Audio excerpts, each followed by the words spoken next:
The meta right now is pretty simplistic. It's actually simplified a little bit more from how it's used to be. But the way that it's gotten more difficult is, even though the macro is like a little bit more simplified, you need more coordination because everyone just doesn't do that much damage anymore.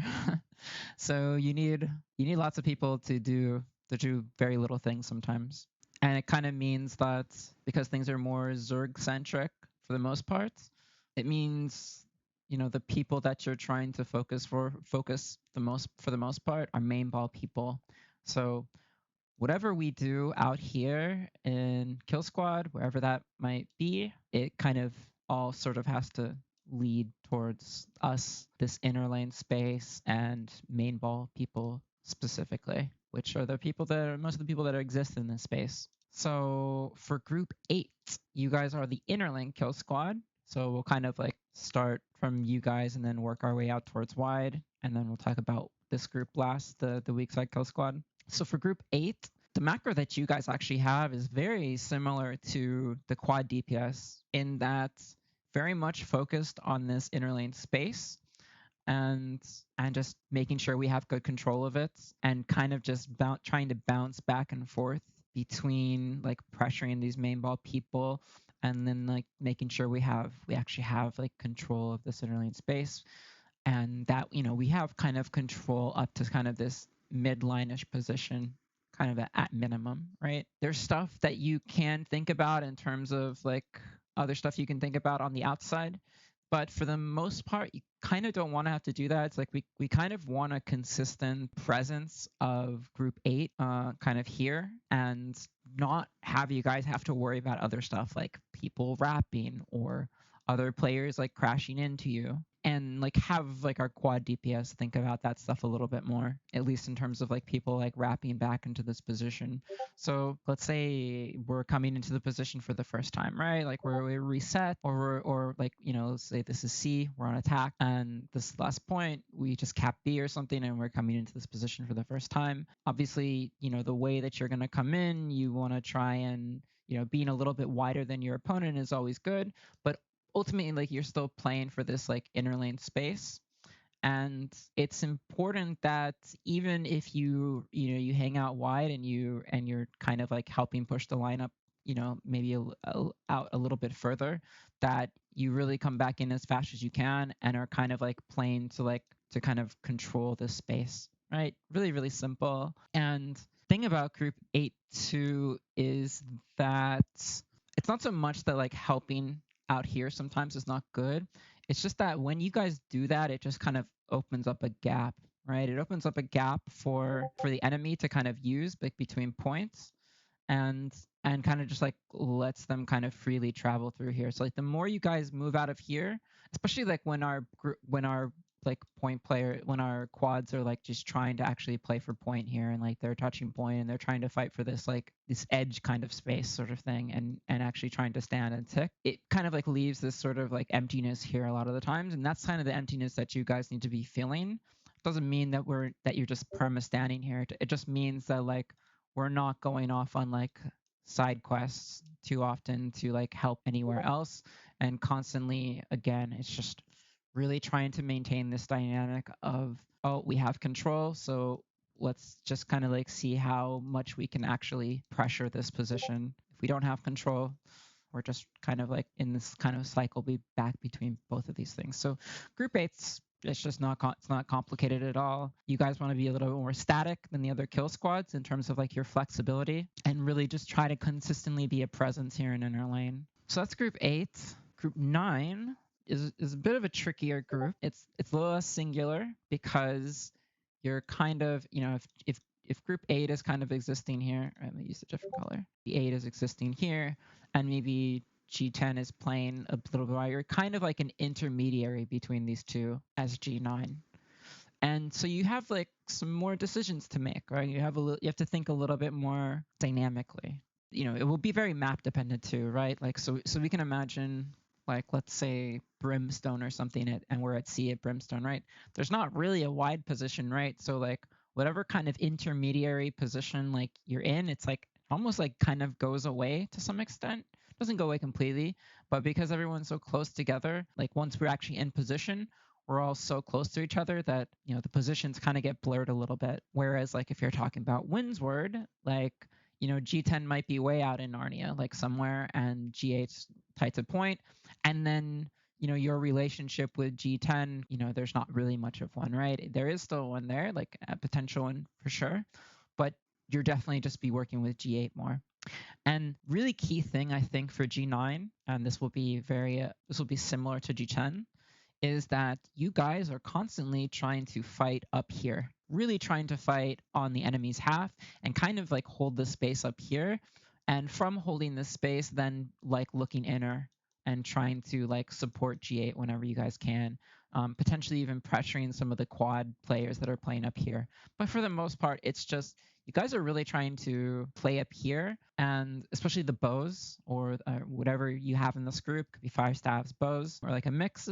You guys are really trying to like get up into this position and really just kind of free cast into here, free cast into inner space, hit main ball people, especially not think too much about this backline area. Obviously, if there's like easy opportunity to pressure here and you can throw your spells here and like it doesn't seem like, and like the value is not too bad, like you're hitting lots of people, you're making many people move. It's not bad to do that. You just can't really commit to it, like, right? You can make a little bit of space, get people to move over a little bit, interrupt people, maybe you even kill somebody potentially. But for the most part, it's just you're trying to keep the fight up here, trying to hold the fight up top, and then pressure inner. And when you guys, like, depending on the map, like if 10 is closer to you, well, I'll talk about 10, but they can also like assist you guys sometimes too, if depending on how their fight is going, and you can assist them, right? It's like can kind of like sometimes potentially assist them, but that's really it. You're really just trying to keep this fight up here. And even if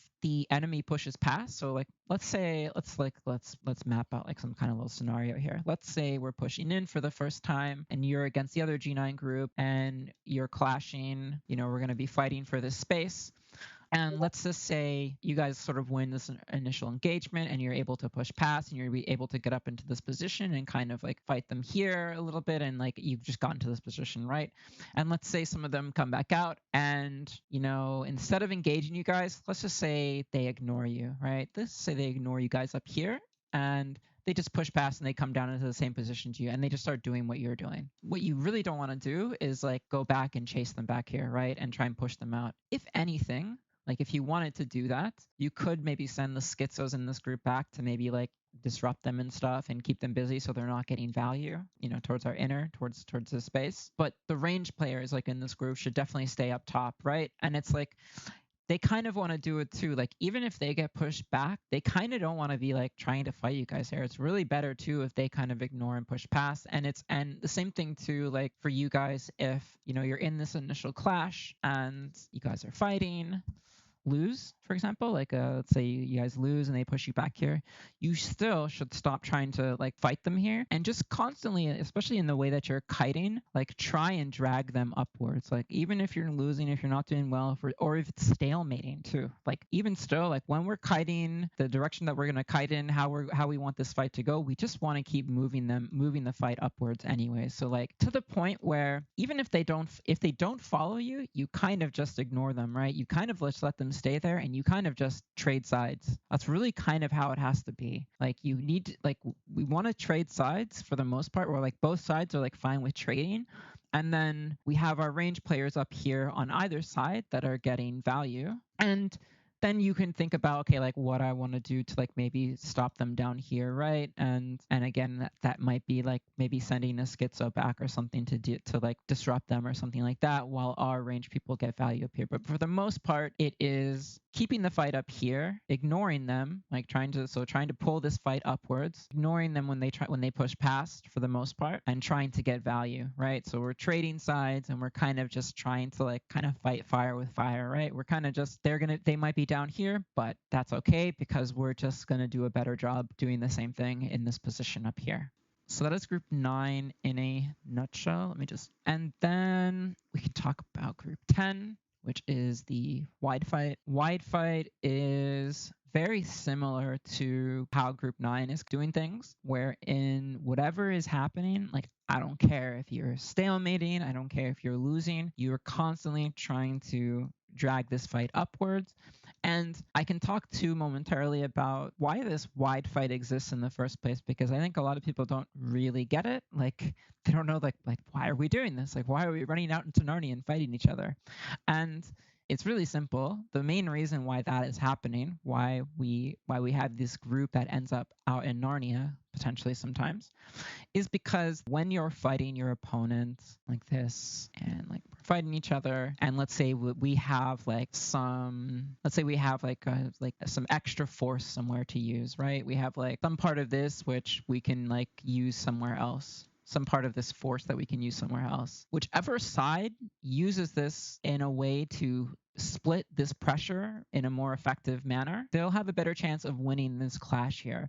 And so if this side uses their extra force to like fight in the same direction, but this side uses it like this, because of this effective split pressure, this side is not really getting pressured as much, and they have like a better angle to land their abilities and just be more effective with everything they're trying to do. It's just more likely that this fight is going to end up in a situation where the reds are like more advantageous.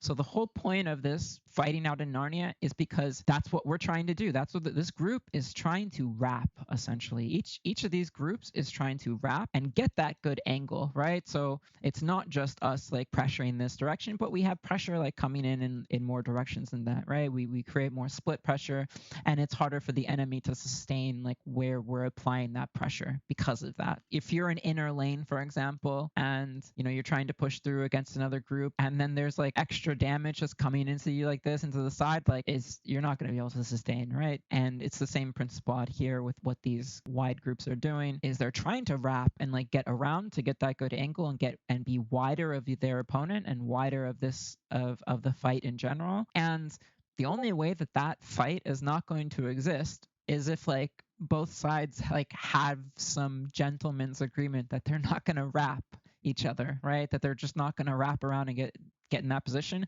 And that's pretty much the only way that fight will never happen. As long as like people are trying to play, there's some number of people on each side that are trying to play wider than everything else and wrap, those forces are always going to clash with each other. And so the goal really is to not just wrap the other one, but stop the other one from wrapping too. Because in a sense, that's kind of what you're doing, right? If you're trying to wrap, but they're like also trying to be wider than you to like wrap around you, guys are just constantly going to be like clashing. So that's why that fight exists in the first place.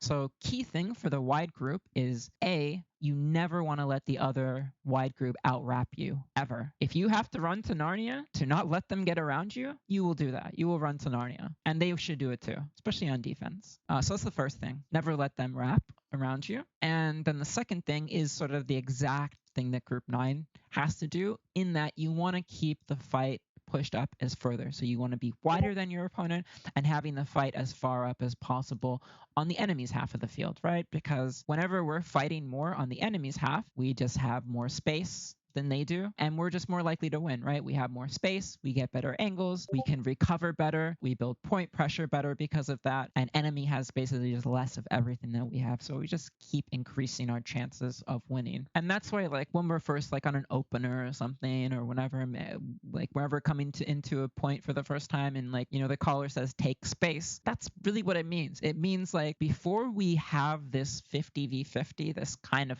like cyclical clash with each other around the point, we want to start that fight as far on the enemy's half of the field as possible. Like we want to start that fight with the most space, like with more space than them, right? Because it just means that when that fight starts, we're just in a more advantageous position to like win moving forward after that point. So that's basically group 10, 9, and 8 in a nutshell. And then at the end of the day, in terms of like what your main prio is for all these groups, it is to hit these people. So even for wide group, like let's say you win your fight as a wide group, you're gonna work your way in. Maybe you support 9 a little bit, maybe inner a little bit, and then like you're hitting these people. So like maybe you're working your way in like a little bit like in steps, but the ultimate goal is always gonna be hitting main ball people, right? And it's the same thing with 9, right? It doesn't matter how far out you start or whatever the intermediary stuff is like that you have to do, whatever control you have to get, all roads lead to the main ball. And that's how it goes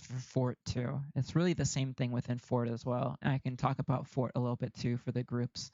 I'll talk about the Weakside group, and then I'll talk about all these groups in the fort, and then maybe that will probably be enough. I might talk about some fundamental kiting stuff that should be understood. That's really good for these groups to know and to try to apply to their gameplay. But for the Weakside group, it's pretty simple too. Let's say that like I don't know, ramparts or something is like here-ish, I guess. The way that you guys really have to just think about this stuff is very similar to like other groups. It's just more like, you know, you're trying to win your fight and maybe not hard win it, but win it enough so that like you can kind of dictate where the fight's going to be. So like maybe you kill somebody or maybe you push the fight back to this position here. But whatever kind of control or win you get off of, your macro becomes identical to the quad DPS macro or inner lane kill squad macro. It is we've got some control, we've got some kind of advantage, and the payoff is now we're going to go ham on these main ball players here, right? And try and again help build this strong side, right? Because that's kind of what we're doing on either side. We're like creating these sort of like strong sides. Really that it is win your fights if you can, and that can mean killing a certain number of people. It doesn't mean killing every single player, obviously. It means maybe you kill the healer, maybe you kill another player after that, and like at that point you kind of won, right? It could also mean like you've pushed them back way out of this position to the point where they're out on the other side of their road or something, or even at their road, right? And if we think about old meta, maybe then you would just keep pushing, right? You would just keep pushing into the healers here and crashing into these people, but really that's not good anymore. It's not that it's bad, it's just not as good as just, you know, you've brought the fight to here, you've pushed the enemy back to this position, or maybe you beat them in this position, and now we're just literally going to try and go ham on these main ball players. And I would say too that in all these positions, the range players in particular, these are the people that can flex pressure the best, right? Because let's say you're a fire staff or something in this Weakside kill squad group, and you know maybe you've just killed somebody, or you guys have pushed the fight back over here. Like you're already in a position to just start going crazy, right, on these people and just throw your spells at the main ball people here. So like you can constantly, like as like a range player, you can constantly like be positioning yourself in a manner always like rat in extra damage or be able to instantly turn and like get that value like after you've gotten some control here, you've like won the fight, right? It's much harder for, you know, the melee here in this position to like push enemy back here, and then now they have to run over here to like get the value, right? Like whereas like you don't really even have to move, you just literally like turn your camera and you just do exactly what you were doing but just in a different direction, right? So even though, yes, it will be good for the melees, like the schizos and stuff, and the melees to get that value too after we're like winning, it's always going to be easy for the range players and the groups to do it even better, like, right? So, and this is another reason why, you know, if we go back to group 9 for a second, like once you guys get up to this position, to this high position, and you're just getting value, it's one of the reasons why if you wanted to deal with the enemy doing the same thing, right, since you're just kind of trading sides, that you would send the schizos to do it, right? You would send them to do it because it's just so easy for you guys to just like be in this position and just already instantly start getting value. If you push up to this position and like you're holding the enemy here, our mediums have to go in here and like they have this body investment, they have to jump into the mix, they're way more susceptible to like pressure in that sense, and like it takes time for them to get in that position and get value. Whereas if you're a range player, anywhere along this journey, you can constantly be looking inwards to flex pressure damage in while you maintain whatever like fight that you're doing here, whatever you're trying to do to get control. So that's essentially the macro for the Weakside kill squad. Really simple. Win your fight or get some good amount of control. Winning can be killing a couple people or pushing the enemy back, and then you're just trying to get value towards a point. Super, super, super simple. Not complicated at all. And that's just how it is. That's just how things are now. It's a lot of this stuff is mostly about like a little bit of control and then instant payoff. Okay. So that's outside. We can talk about fort really fast because fort's not that complicated. Obviously, for like if we think about where you guys are going to be, we're going to have our weak side and our group 8 are going to be in the back here. I hope that's how you guys are doing it. It's how you should be doing it. So your group 7 and group 8 should be Backgate. Their composition for those groups is just better equipped. And if you don't have an optimal composition outside and not one for fort, you should consider like getting people to maybe swap to a different build once you get to fort phase. sacrifice if they can to like meet that basic requirement or like meet what is optimal. Regardless, it's pretty much the same macro all the way across for these groups. I think there's more freedom with these groups a little bit because the value of holding the stage space is much less than the value of holding this B wall space. But essentially, it's pretty much all the same. Let's say you're group 8 and you're coming in through the back gate. You are going to come inside. You're going to play for control of this space. You will have certain ways that you're going to be fighting this group that you think is best to do. I tend to think that trying to kill the healer as fast as possible is typically the play, and I think the enemy should be trying to do that too. At least have somebody that's hard assigned to not let the healer play like while everyone else is like, fighting other people, right? And when we get somebody low, we can turn on that person and maybe healer's not in a good position to heal that person, or in like best case scenario, we kill the healer first. Regardless, we're pushing inside. We are trying to get a little bit of control of this space. We could think about potentially going over here and helping. I err against that unless they're hard losing here. But maybe let's say they haven't breached yet. Maybe we win here. Maybe we crash over here and throw some spells to make room as they're coming in and just help them a little bit get in. Generally speaking, I don't think that's the best thing to do, but you can do it. It's just a matter of like careful how long you're committing to doing this, right? Because there's a next step after that in terms of how you're going to keep getting value. And that value supersedes staying over here committing to getting these guys in for the most part.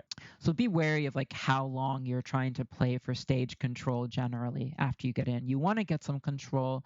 You want to kind of win your fight a little bit, but you don't want to commit to this too long. And in general, you want to try and actually drag your fight a little bit inwards if you can. So like maybe after you get a kill, you guys try and move the fight a little bit more over here and, we're moving our way towards the point. But for all these groups in general, it is really just a matter of controlling like whatever the position is at the start, like when we're coming in. For attack, you guys will be coming in through here. You'll be trying to push up and get on top of here on both sides. It's just a matter of we're going to get some control of this position.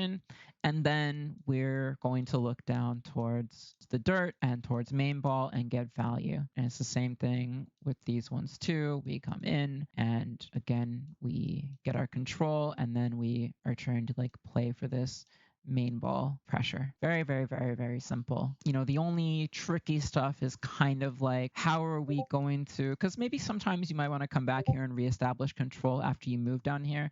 And definitely early on in the fort, that might be the case. Like if you get to fort really early because, the respawns are really, really low, so people can come back really fast and places can become recontested much faster, the less time there is left in the war. So, the tricky part then will be like min-maxing, kind of like coming back here to get maybe to reestablish a little bit of control, open up a little breathing room for some range people trying to exist here. And then again, coming back here and trying to get value. And a lot of that for the backgate groups, I would say, for the backgate kill squads, really like getting good control here around stairs, like here, and then looking into hell, maybe a little bit down toward B. It's really like inner lane control again, really like we're jumping into like inner lane control. And group 9 gets to start really like from this side for this inner lane control, and the group over here gets to start from this side, right? And it's really that simple, right? So it's just like they're gonna be able to like contest some of these people over here much easier initially, and you guys are just gonna be able to contest the people that are trying to exist up in this hell space and around stairs and around this corner here of the point. These are sort of your first points of contact for the kill squads here. Really, it's that simple. A little bit of control and then just trying to get that main ball pressure in, trying to get that inner lane dirt pressure in. Are you able to go over a lot of times on attack coming through the back gate? The defenders are able to stand like half heaven, just halfway up the stairs in the back. They're able to like everybody's gonna be calling out your healer, aping your healer. Are you able to quickly go over to like where that healer is looking to stand or what they're looking for, trying to get in? So on attack, what your healer should be trying to do. Yeah. Definitely trying to get to that higher ground position is good. But really, it's just a matter of like, you can't come in and then just like, oh, I can stand somewhere. Like there's going to be some magical place to stand where you're not going to get pressure. You are going to be getting pressure. So it's just a matter of you kiting, right? A matter of the healer kiting and kiting effectively and being able to heal while, your group is trying to kill the other healer, right? It's just a matter of like kiting really until one healer goes down, right? Or maybe like you catch like a fire staff, like a light player or whoever. You catch whoever and kill them or something, right? right? And then your group has some kind of advantage. So it's just a matter of kiting. I think generally you can try and like be kiting up the stairs and then jumping down and then kiting up the stair, like, and you maybe jumping off of here and kiting back up. Like, it's just a matter of kiting. That's it. You're not going to be able to start really free casting until you actually like kind of win this fight. Otherwise, as a healer, you're going to kind of constantly be under pressure, and that pressure might even pick back up to once these people respawn. So for example, like maybe if you were free casting from here or free casting here after you won this fight and people respawn, you might get contested again, like while we're down here getting value. And then maybe like, you're going to call that out. Maybe some of us come back to peel. Maybe you think you can handle it. You can kite, like as the healer, you can still kite and heal this while that's happening. And then if that's the case, then whoever is hitting you is losing a ton of value, right? Because it could be like a schizo or something that's hitting you, and instead of that schizo being down here getting value on our main ball, they're chasing around our healer who's still able to heal and sustain, and so that person is just kind of like -1, right? That whoever is like attacking that person. But there's no magical way of doing it. I would say if you really want to train your healers to get better at kiting and sustaining in the fort, what you can do is like what I used to do for Para and Bonsai and EU. I would do these healer assassin exercises where you basically go into key areas when you're fighting in war. So one of those places would be fort, and you literally just get a pair of like schizos or like a schizo and a fire staff, and they literally just try and kill the healer, and the healer just like kites around all around the fort just trying to heal themselves and sustain. That's one good way that you can get your healers to get used to the kind of pressure, and also just have them learn on their own how they can maneuver around the fort to like evade a lot of these players. That's one thing you could also do as well if you want to like boot camp your healers into playing better inside the fort. No magical thing, just learn to play.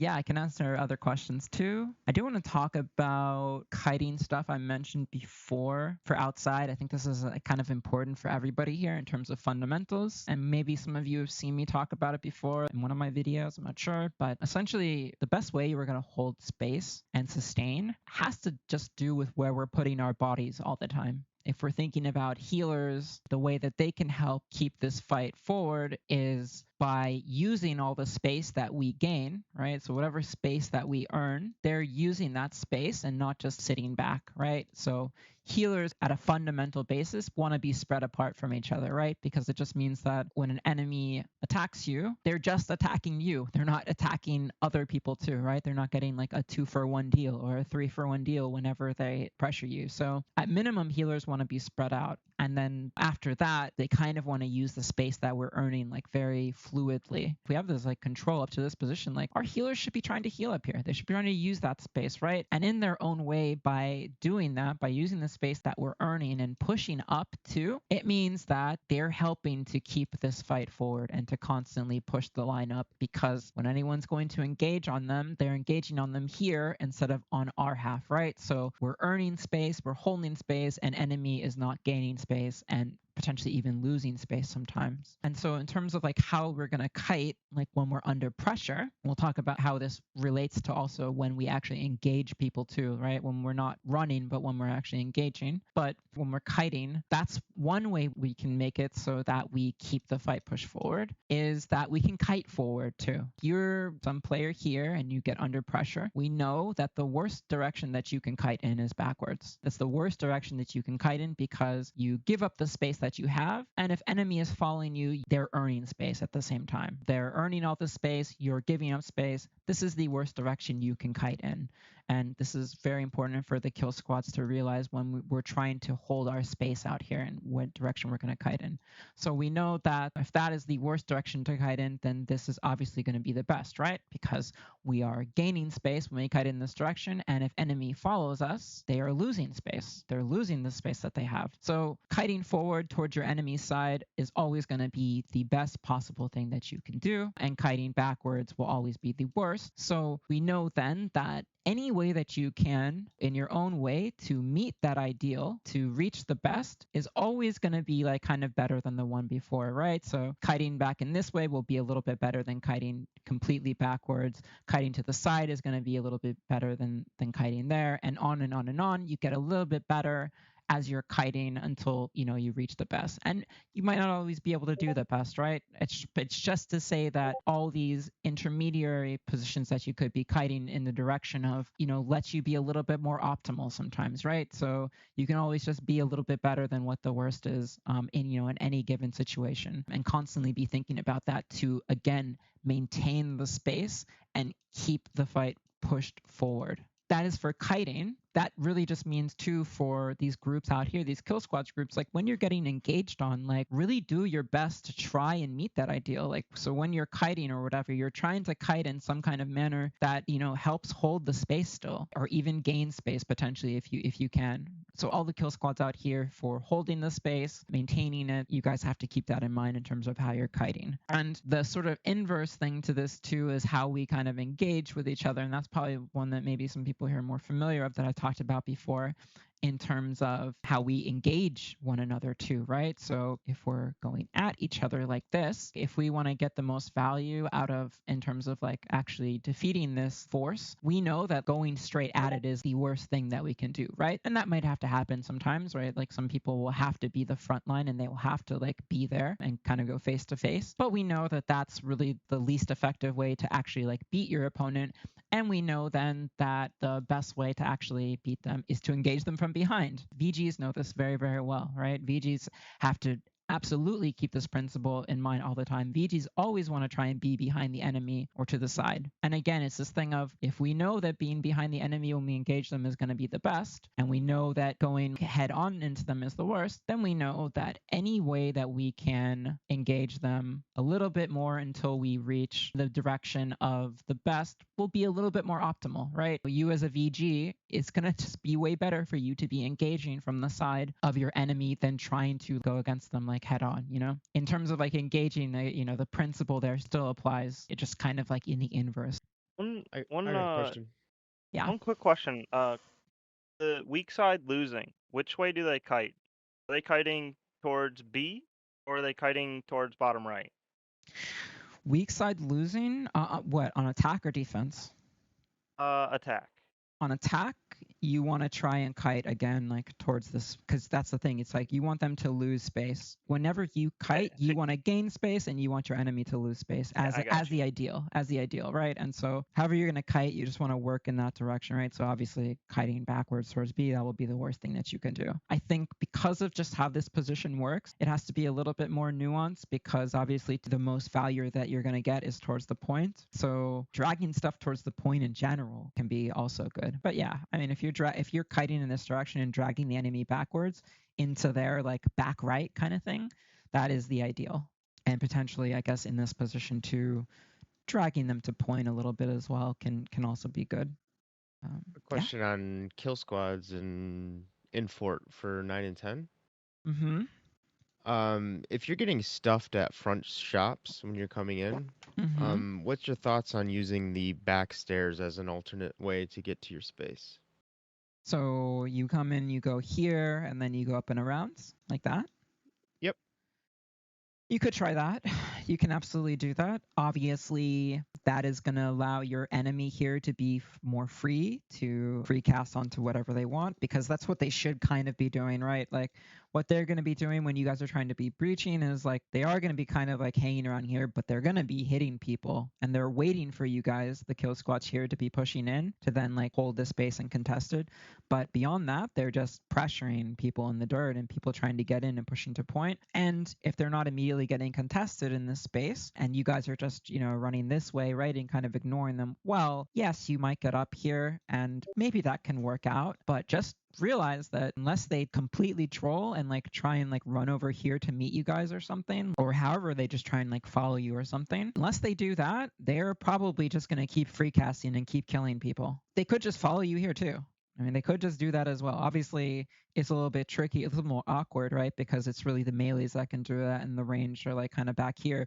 But I mean, they can kind of still hit you. It's bows. And then also you have to, think about what's happening over here too, because you just might be running into like the fight that's happening here that's getting dragged over here, and then you get caught in that as well. Not that you can't try that. I would just doing it the normal way, just trying to get up here normally is not really working. And so in this next push, we're going to try something new and see how that goes. Yeah, you could do that. I think you can try that as an alternative. but just understand the potential downsides of that, the potential roadblock that you could have when you get here, and also the continuation of value that these people can get up here since they don't have to think about you.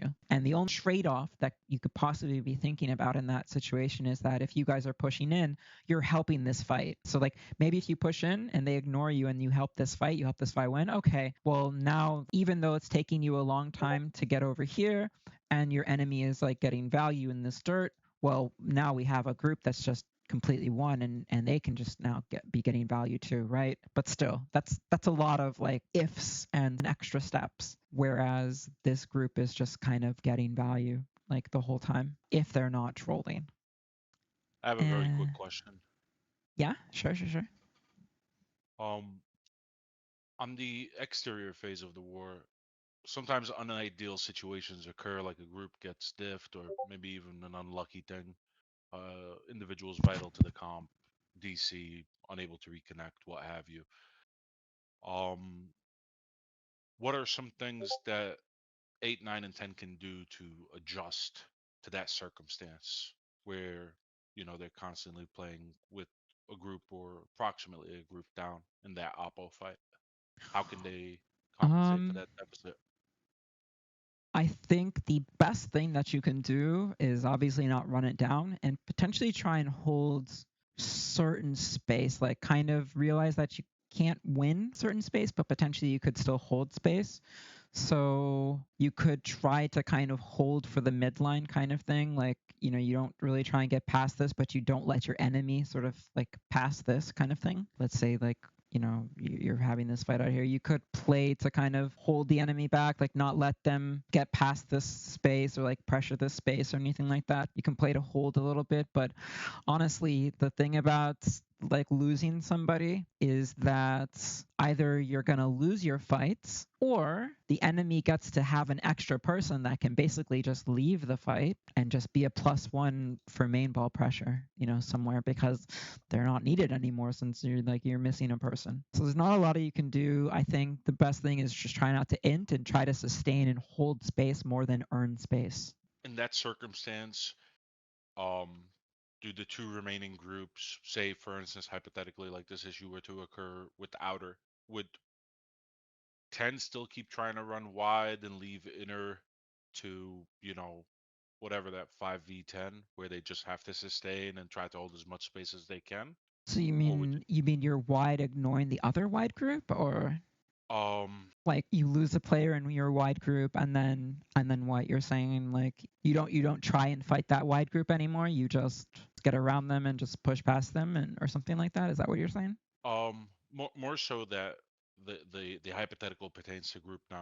Like group 9 is suffering some kind of unfortunate circumstance, whether they're getting diffed in their fight or they've suffered a healer disconnect, right? Yeah. I mean, look, if your healer DC's, I don't know what to tell you, like sad day. It's not like you're not going to have a good time. I would just say that it's still got to be the case of a thing of, if you're not able to win your fights, it doesn't even like I said with group 9 before, it doesn't matter even if you lose your fight. Like, if we're initially clashing or something, let's say we're on attack and we're pushing in as group 9, and I don't know, let's even forget about the fact that maybe you lost somebody. Let's just say you have everyone here and you just lose this fight, right? You just lose the fight. Let's say like they get down here and set up. We still need, like, some of our range players at least, like we still should be trying to push past, ignore it, just accept the fact that we lost and try and get up into this position still and start trying to get value. Perfect. It's just the way that it is. For group 9, like you're trading sides anyways, so even if you're down a player, like you guys still have to try and like play up there. Might have to just let them get value down here, because you're sort of just doing that anyways. If you lose a healer though, I mean, like, yeah, that's rough. I think there's some things you could do maybe in that situation. Like if you've lost your healer, you could play a little bit, maybe like passive down here and just try to deny them value. But oh man, it's horrible. Like if you do that, if you're in that situation where you have to try and deny these guys value, like the G9 that's pushed up to this position, it's going to be so hard to deny them value. It's just so chalked. I think, yeah, I mean, at that point, it's just like, it's kind of just letting them go ham potentially, and then just like trying to be free somewhere else and get value somewhere else. Let them, they're going to do what they're going to do. You don't have a healer. Gotcha. Thank you so very much. I got a question. So what if like the wide fight just hard loses, and so the enemy wide fight is starting to plus in into the outer lane?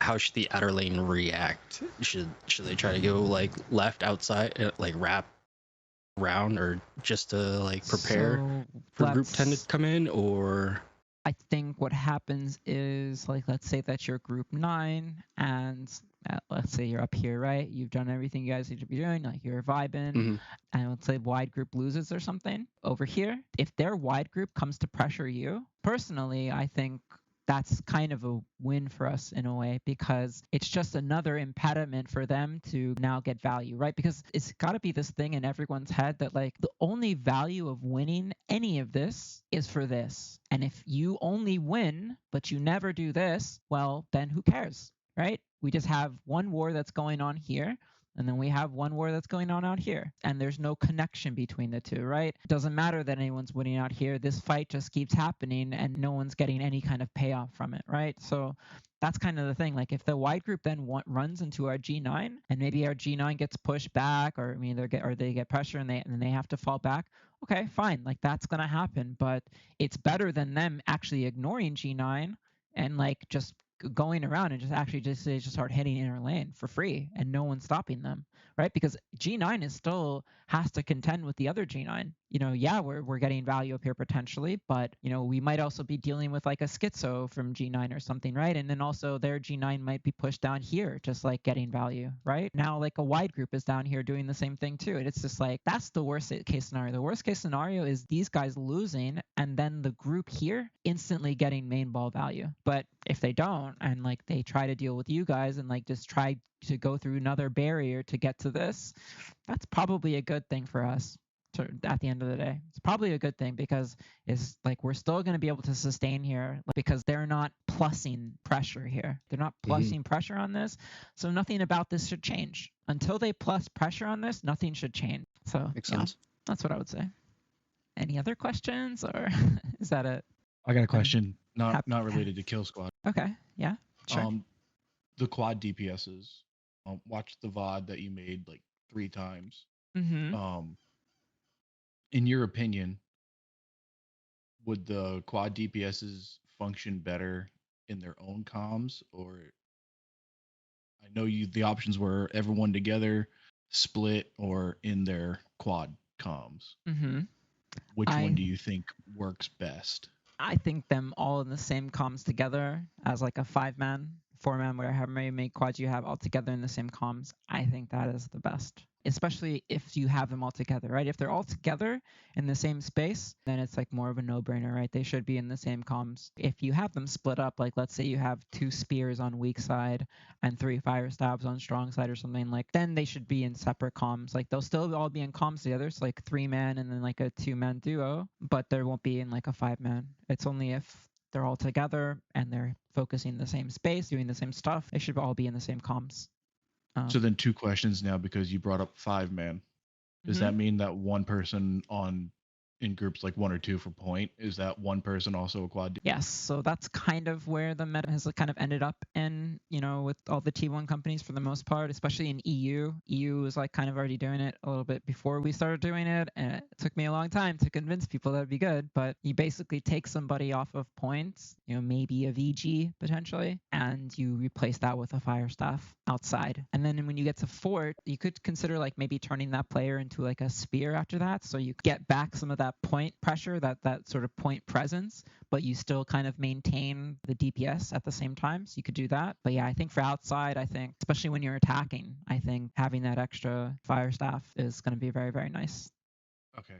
And then the quad DPS makeup, that's really kind of like just there's no standard. If we run 2 spear and 3 fire staff, is that the only way 2 spears is good is if they are hitting the same stuff.